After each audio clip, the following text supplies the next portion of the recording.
ನಾನು when I was in Goa speaker Christian ಇದ್ದರು, ಸಾರ್ದಿನ್ ಅಂತ. ಅವರು ಸ್ಪೀಕರ್ ಆಗಿರ್ತಾರೆ.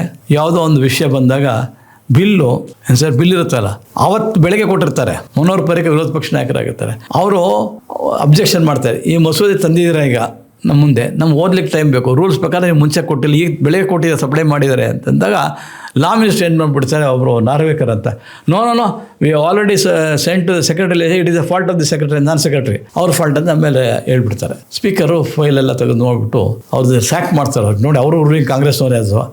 Don't make any sweeping remarks against legislature or my secretary.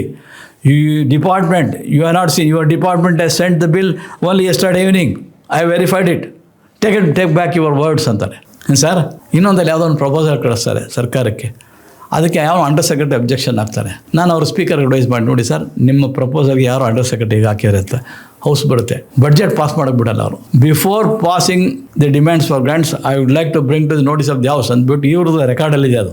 ನಾನು ಸರ್ಕಾರಕ್ಕೆ ಅಧೀನ ಅಲ್ಲ, ಯಾವನೋ ಆರ್ಥಿಕ ಇಲಾಖೆ ಅಂಡರ್ ಸೆಕ್ರೆಟರಿ ನನ್ನನ್ನು ಪ್ರಶ್ನೆ ಮಾಡ್ತಾನೆ, I will not allow the budget to be pass ಅಂತಾರೆ. ಸರ್, ಸ್ಪೀಕರ್ ಹೆಂಗಿರ್ಬೇಕು ಗೊತ್ತಾ, ಆವಾಗ ಬಿಟ್ಟು ಇಲ್ಲ ಹಾಗೆ ಹೇಗೆ ಅಂತೇಳಿ ಕ್ಷಮಾಪಣೆ ಕೇಳ್ತಾರೆ.